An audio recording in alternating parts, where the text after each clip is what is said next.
in-introduce po na new breed dito sa Pilipinas para sa mga daily goat.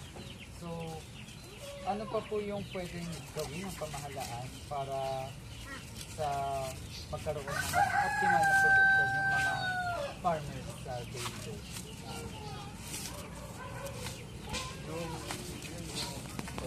Yung co-op, kailangan kasi talaga naka-co-op.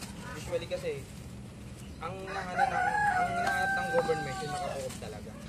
Kasi kung ako, tulad na, wala pa kami Individual kami. individual. Kasi ako nag-apply ako sa government.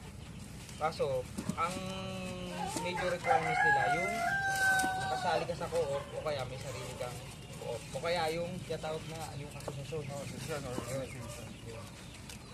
So, yung mga government po nagtagtatag po na Hindi, yung Yung mga co-op, iba na Kapag gagawa ka, establish nila. Tapos nag-apply sila sa government. Under the DAE. basta sa dairy, kung dairy yan. So yun ang ang kulang siguro kung ang may papayo ko na lang din bilang yung the local government must help the yung mga small farmer natin na magkasama-sama para para yung individual magkasama-sama kasi hindi kasi mabibigyan ng grant kapag isa ka lang or maraming maraming Mas okay kung mas marami. so yun ang talaga kaya yung silang sa palay yung palay natin ngayon naka-co-op sila so ngayon yung volume na bibigay nila sa market Kumbaga kaya nilang supply. or supply so gaya nung sa dairy naman kung isa ka lang or mahirap hindi ka gaya ng malalaking farm Oo. Na as in, sa mga industry. malaki talaga. pero kung small ka lang kung Mahirap eh. individual Pero kung may co-op naman, mas madali kasi kumbaga mag-full blast lahat ng small farm. ang problema kasi ng mga backyard or kaming mga small farmers yung pagdadala ng produce Ayun.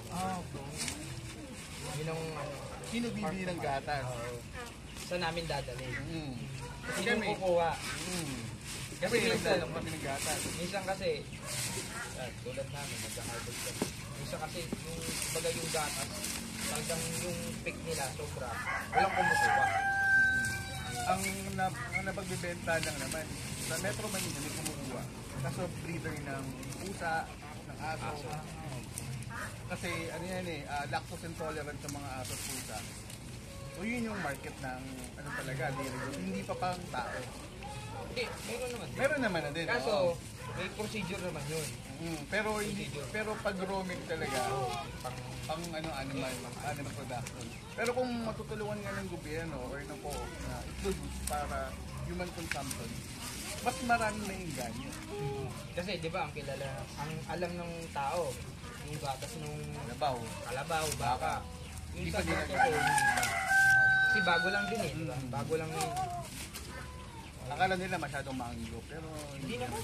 Kasong berbre yan. nalinamnam siya kasi